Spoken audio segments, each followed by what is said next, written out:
Good morning and welcome to what I believe is number 75 in this series of broadcasts. First of all, I'd like to issue a big thank you to all of those who very kindly made donations via the Buy Me a Coffee button recently as a mark of those individuals' appreciation of my output, namely the essays and the roadcasts that can be viewed on my site roguemail.org, and should you prefer, the Substack platform, where there is the option to take out a paid subscription. However, there's going to be more on the subject of Substack during the course of this week's Rogue Ramble. If you're new to my work, then I'd also like to welcome you and thank you for listening to today's broadcast. Last week I spoke about how professional football clubs, association football, has essentially shot itself in both feet by their insistence back in 21-22 that their prized assets, namely their players, be recipients of the 3-dart finish. The jabbing and the insertion into their veins of a wholly untested, demonstrably deadly serum, which has caused all kinds of damage across all levels of societal strata. Now, this week, and on that subject, something else came into my purview in relation to that matter, and it was a post about a Slovakian doctor, a man called Peter Kotlar, who was opining, or should I say stating the facts, with regard to the Pfizer and Moderna serums, which were injected into God knows how many of his fellow countrymen. He said that the Pfizer and Moderna vials contain DNA in such huge quantities that the recipient has become, quote, a genetically modified organism. When I saw this, when I heard his words, I was reminded of Mary Shelley's work, Frankenstein. You may recall that in that very famous story, Dr. Frankenstein goes against nature and becomes effectively God, insofar as he is able to create a living being, a monster. Mary Shelley wrote, and this I think is very pertinent to what's going on now, because back in 2020 to 2021 and throughout 2022, I was putting out information, as were many others, about the dangers inherent in people rolling up their sleeves and accepting the offer of the jib-jab. She writes in Frankenstein, when the lapse of time proves the reality of the evil, then the actual bitterness of grief commences. And is it not fair to state that we appear to be at that point where millions of people around the world are so afflicted with whatever consequences, whether they be neurological or physical, of their having received the 3-dart finish, that only now are they beginning to come to the realization that they have become genetically modified in some way. And this genocide at needlepoint is continuing to unfold every day as more and more revelations spring out through the various media sources. Another subject which has come into my purview this week, in fact just this morning, and which I offer up for your consideration, is a subject that, for those who are, shall we call, veterans of the Rogue Mail essays and roadcasts, they will see that I have opined on this subject before, and it's that of education, which is from the Latin educare, which is to bring out, to release the spirit. And of course we are living in times where everything has become inverted, to such an extent right now that the individual can feel certainly overwhelmed by it, but also bombarded by a long stream of never-ending absurdities which just gets spun out by both the legacy media and the so-called alternative media. The one that came into my purview this morning concerns an individual who is apparently, and I did check this out, he is a knight of the realm. His name is Sir Hamid Patel, and as you will see from the image, he is a Mohammedan, but he is also the CEO of an organisation known as the Star Academies. There are 35 primary and secondary schools that come under the aegis of this organisation. And you might ask, well, how on earth did that come about, and who was it that handed over the schools and their properties to this organisation? How did his organisation become recipients of so much capital? Well, if we continue with this notion of inversion and the realisation that everything is upside down, back to front, and arse about tit, then it kind of makes sense in an absurdist way. I mean, a lot of this is just on its face preposterousness, if there is such a word. Sir Hamid Patel has been appointed the interim chairman of Ofsted. It stands for Office for Standards in Education. Now, let's just consider this inversion. So educare, in its true sense, is to bring out or to release the spirit from within. In other words, if we're talking about the education of children, it is for them to be given every opportunity to develop their critical prowess insofar as they are learning how to think for themselves and not being taught what to think, which is what the state-sponsored education system is all about. So this inversion of every state institution can be seen quite clearly, and if we take the education department of the state and we apply this notion to it that it's being inverted, we can see quite clearly that the name of the game is not to bring out the spirit in each child, but it is to control the thoughts of that child. It is mind control, mass brainwashing that goes on, is it something like over 12 years of a child's, over 12 years of a childhood. Why would they go to such great lengths to brainwash, to brain rinse the minds of millions of children like this? Of course, that is a rhetorical question. So, Sir Hamid Patel is the chair of Ofsted, the Office for Standards in Education.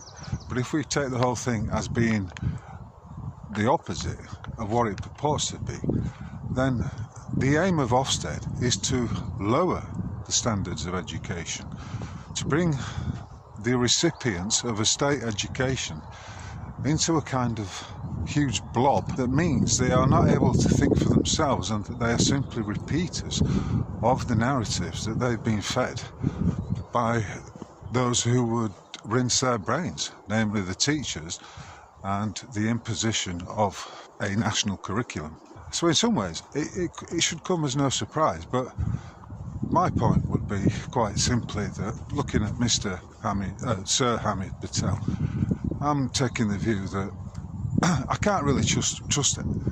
I can't really trust a bloke that walks about out of doors in his nightshirt.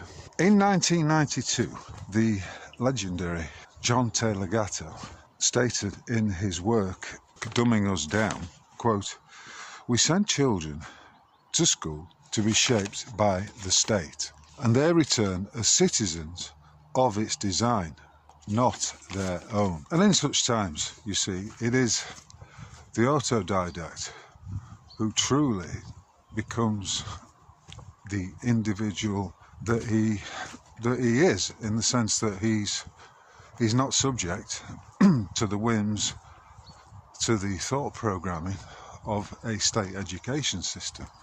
He has the ability to think critically, and he has the ability to work out, using the various clues that come his way, exactly what is transpiring in any given subject that falls within his sphere of interest. That is the mark of the individual.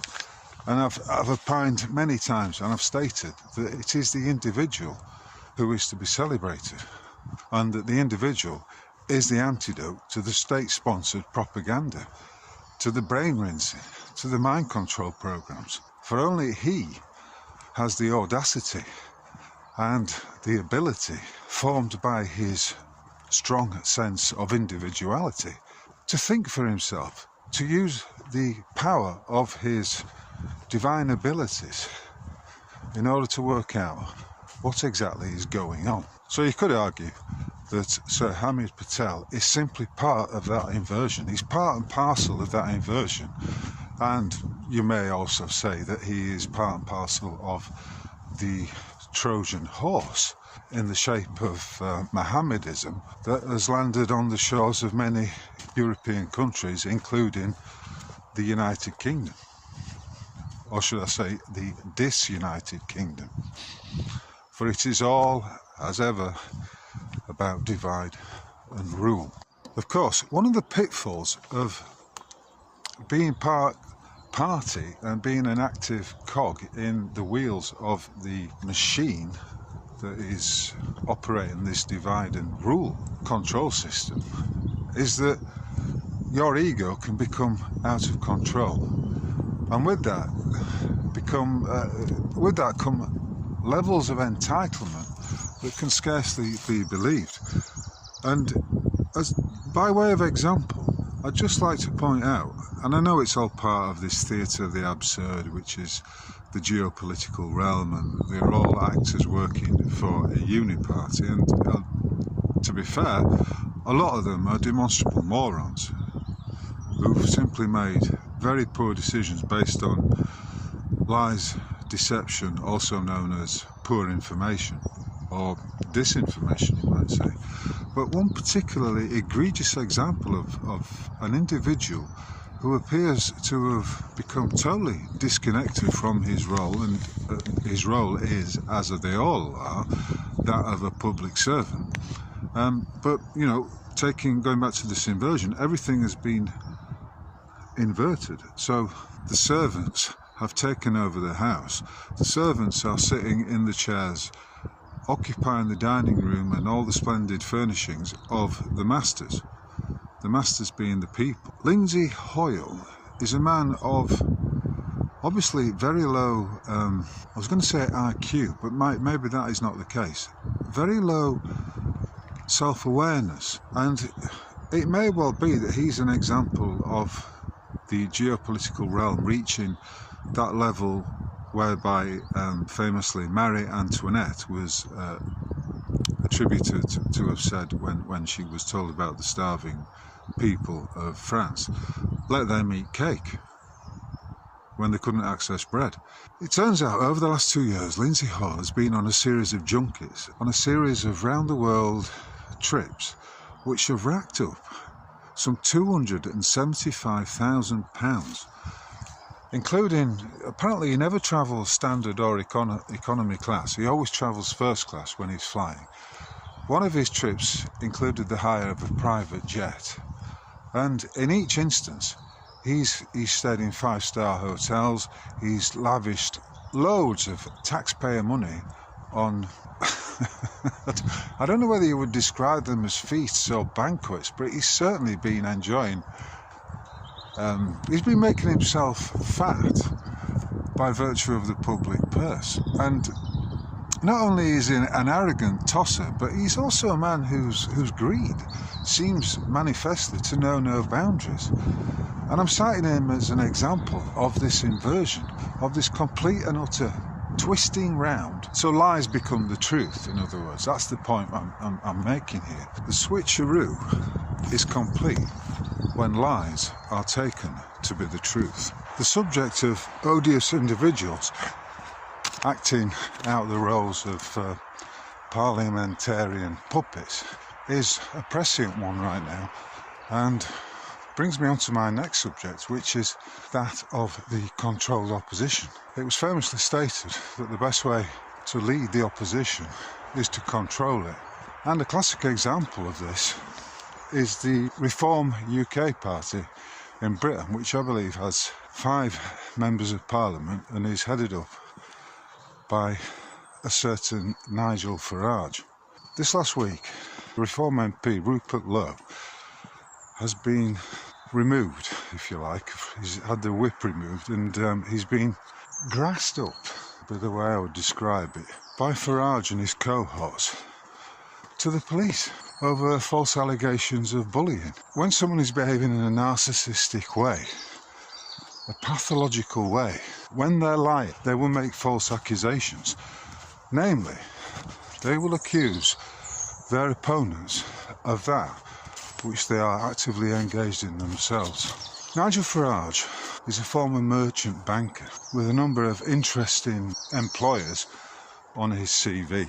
And he is but the latest of a series of figureheads, of plants, of controllers who have been placed into the geopolitical realms by their controllers, namely the phony financiers who control the one ring, namely the credit system, the financial system, that controls it all. So bear that in mind. Nigel Farage is an ex-banker. The chair of the Reform Party, is a man called he's a Muslim, he's got a name Zia, I believe. I can't remember his full name. But lo and behold, when you investigate it, you see that he too is a former banker, possibly, if I remember correctly, formerly of Goldman Sachs. And of course, he is the latest in a long line. Before him, we had Rishi Sunak and Sajid Javid was similarly another who was a former banker. And if you look throughout history, you will see that it's not unusual for bankers to suddenly be placed into positions of geopolitical influence. And if you're paying attention, you will see that this pattern shows us directly who the hidden controllers are of this realm. And on a slightly larger scale, over in Canada, we have the recent appointment of a certain Mark Carney, who was he's an ex-banker in inverted commas. He is an inverted commas is probably a good expression, because it all should be in inverted commas, if you catch my drift, because it is one whole inversion. Mark Carney, former governor of the Bank of England, is now Prime Minister of Canada, having been undemocratically appointed to that role. He's not been elected, he's been appointed. And so you see how the one ring is that which gets everyone to dance to its tune. And that one ring, ultimately, when it boils down to it, is but a fiction. It's a conjuring trick, an illusion.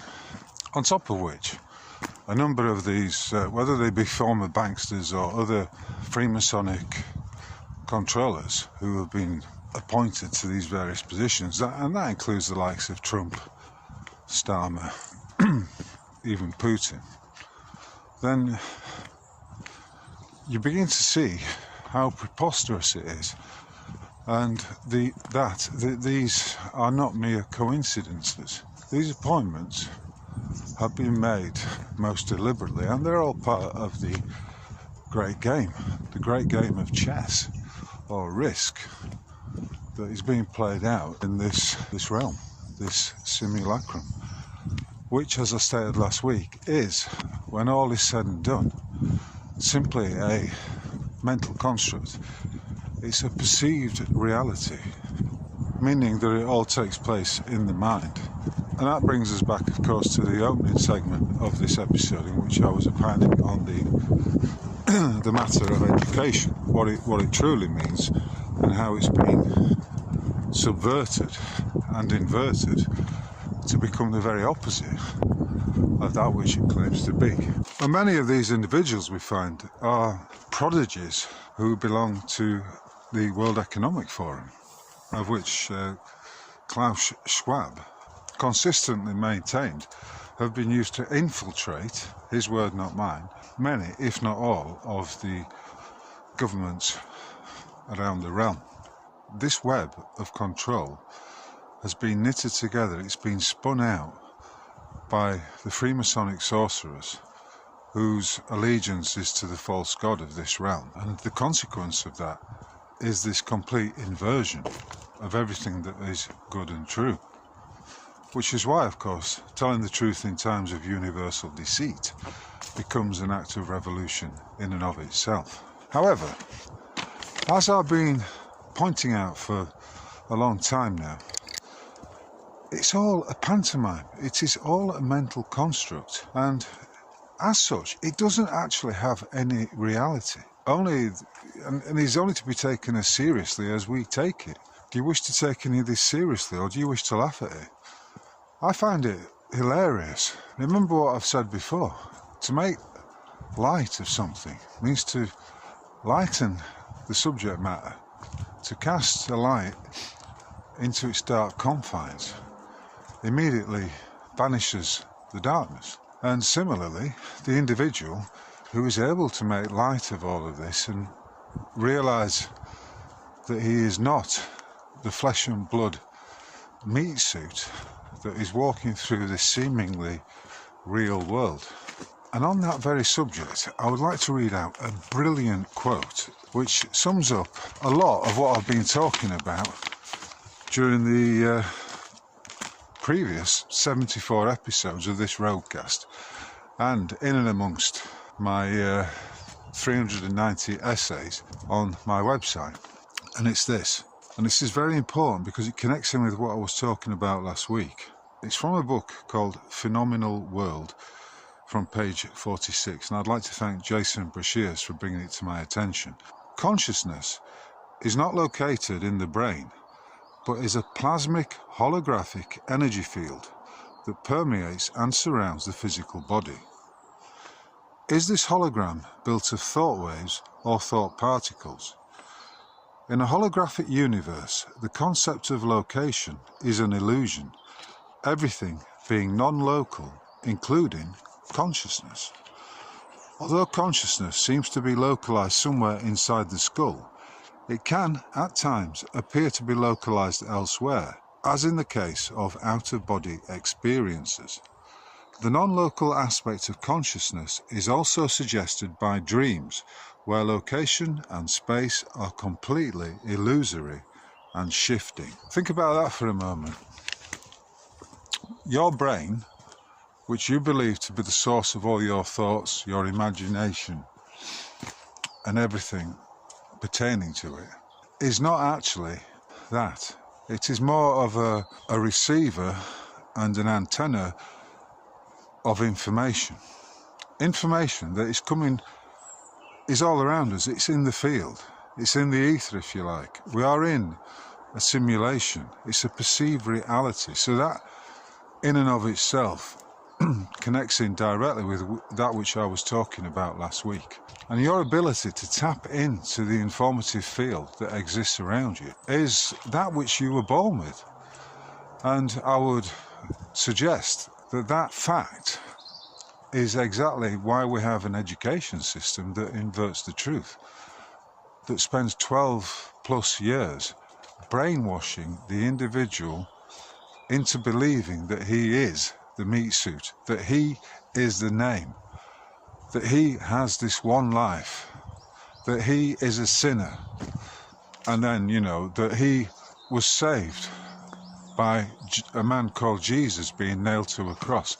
Again, that's the carnalization of the Christ figure, that which was carried out by the Church of Rome, as a means of drawing everyone into this inverted notion that they are but the biological meat suits that are walking around, and that everything, including their ultimate creation, was simply an accident, a causation of a big bang, of a slow evolution that has taken place over millions of years, when the fact is, it's all an illusion, a very powerful illusion, nevertheless.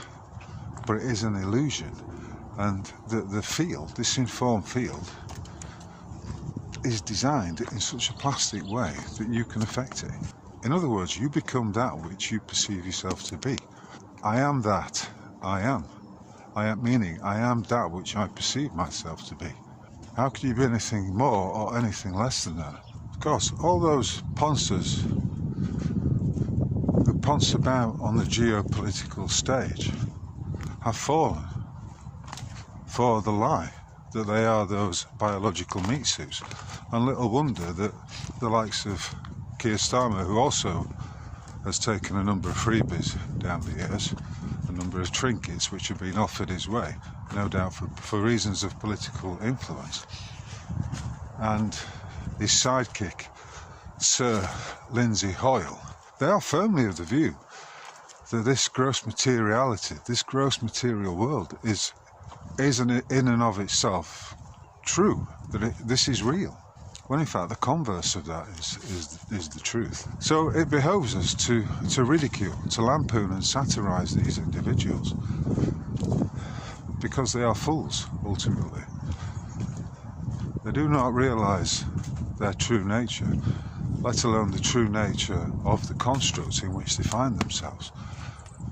And such fools are prone to bouts of egoism that your ordinary individual may have had experience, but ultimately comes to realise is but another illusory aspect of this perceived reality.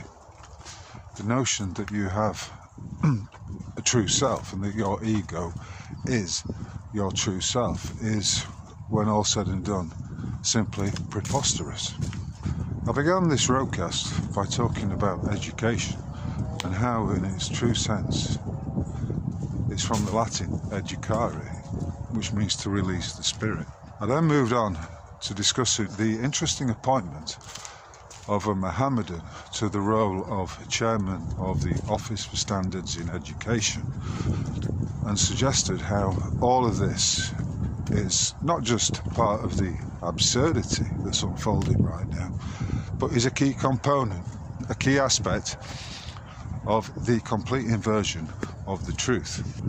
The education systems that are offered by the state are essentially mind control programs, which, far from having the aim of releasing the spirit that is latent and exists within every child, are blatantly doing the opposite of that. Namely, they are restricting, controlling and programming each child into believing the false notion that they are a material being in a gross material world that has been shaped by accident, that has evolved over millions of years, when the reality is that they are divine beings who have the ability to think for themselves, and that they are sojourners passing through this realm, as we all are. I've said it before, I'll say it again. You can't take it with you. And how interesting it is that that quotation about the non-locality of your thoughts is the very opposite to that which is going on at every level of academia, but particularly with regard to state policies and the programming, the mind control of the masses, not just children in schools, but the masses generally. How interesting that it draws out the subject of the dreamlike quality of this realm. After all, if you want to test out that non-locality issue, think about this. When you go to sleep at night and you enter your dream world, where are you? Where is your consciousness at that point? It's certainly not in your body. You're completely unaware of your body. So where is it? It's clearly non-local, which means when we're walking around in this realm, we could well be dreaming that we are awake, and that our central nervous systems, our sensory perceptions, the various illusions of the holographic reality around us are there to ground us, if you like, in a false materiality.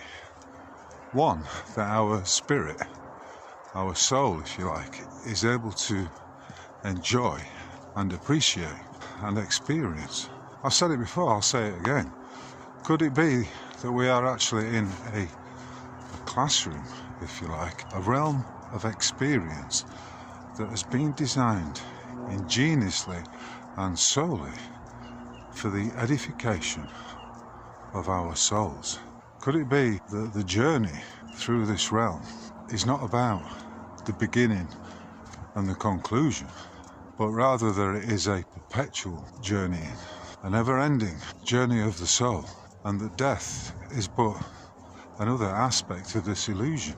After all, is it not the case that when someone passes away, the grief is specifically confined to those that remain behind? That funerals, that gravestones, that memorial services are but for the living, they are not for the dead?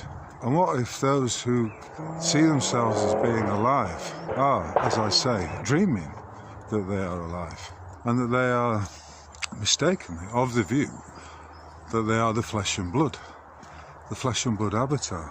And it's from such misunderstood notions of what this life actually is that we have expressions like life's too short, or you only live once. I've never been able to understand those two expressions, and as you'll appreciate, after some 22,000 days plus in this realm, I now see them as meaningless, as but convenient untruths, convenient lies. To conclude, this rogue ramble, today's discourse, has brought up a number of subjects for your consideration. However, the one thing that unites them and draws them all together is the subject of education, and that the term should be used in its original sense, educare, to release the spirit. From that, the individual can realise that he has been miseducated, and that the only way to free himself of the mental shackles that anchor him to a notion that the world is solid, that he is not in a dream, that those shackles have to be broken. And the only way he can do that is to truly educate himself, set free the spirit that lies within him, and that is the name of the game. And so it is that the most powerful among us, those autodidacts, the ones who have taught themselves, the free thinkers, the true spirits who've been able to drop all the nonsense associated with the construction of the false reality, the prison for the mind in which they find themselves. But that prison is not real.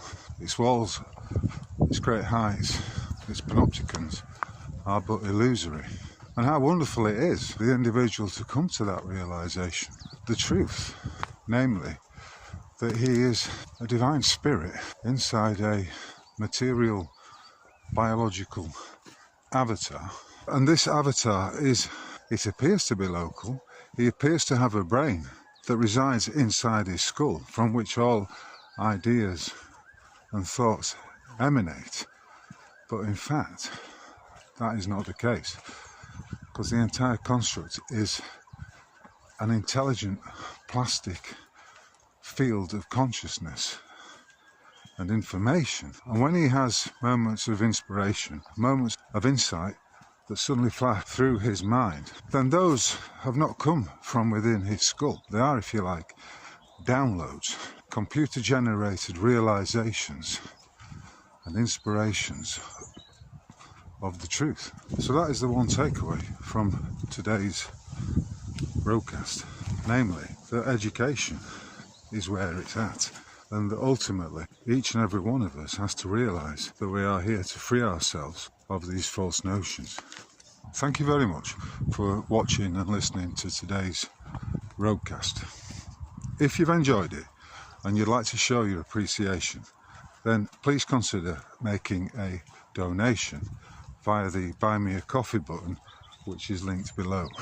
I have previously encouraged people to take out a paid subscription on Substack. However, information has come to light this week that leads me to the conclusion that Substack is but another limited hangout.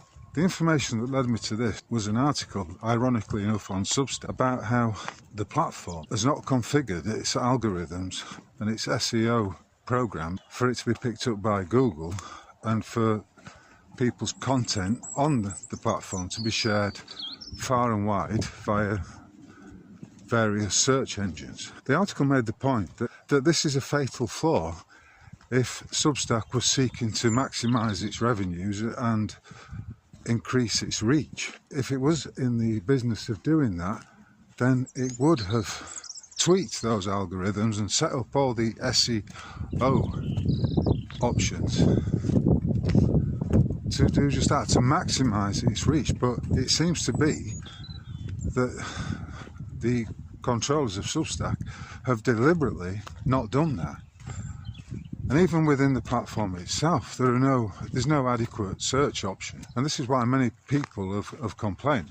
Many writers on Substack have complained about the difficulty that is inherent when it comes to sharing their pages on different platforms.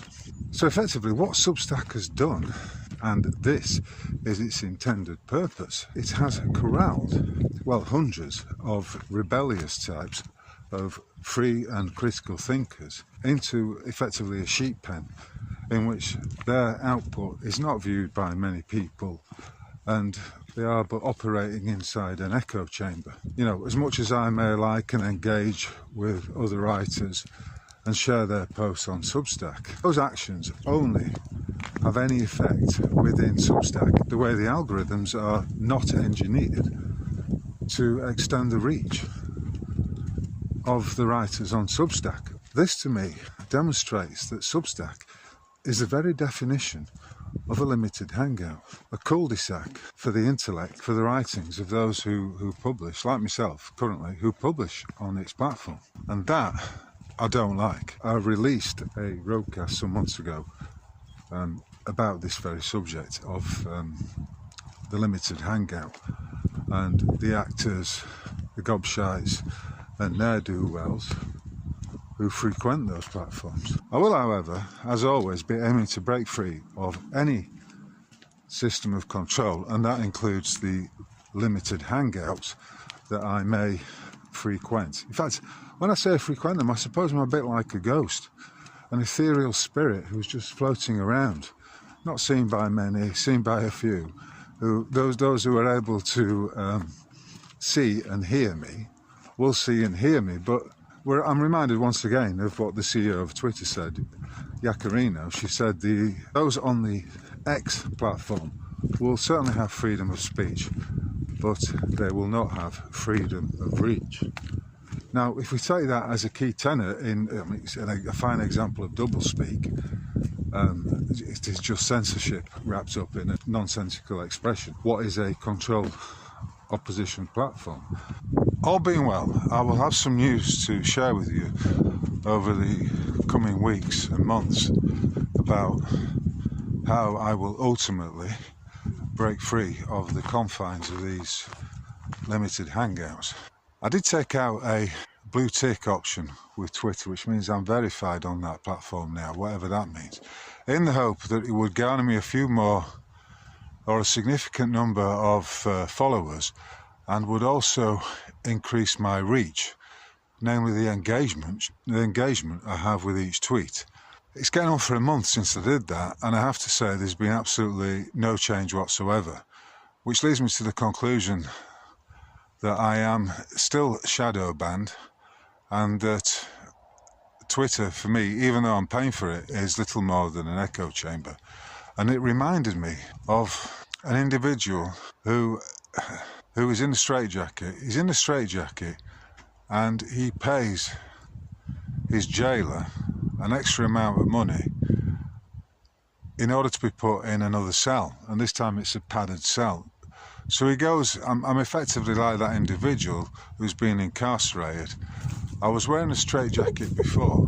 I'm paying for what I thought would be some kind of release, but in the end I find myself not only still in the straitjacket, but now inside a padded cell, which means the sound is insulated. No one can hear me, and that I have probably simply fallen for another scam. And let's face it, Elon Musk is not adverse to a scam or two, is he? As is manifestly the case by his SpaceX project, his Tesla car, and his acquisition of the Twitter platform. Not to mention his role as Doge, the Sheriff of Venice. That then concludes today's broadcast. I hope you've enjoyed it, and I thank you very much for listening.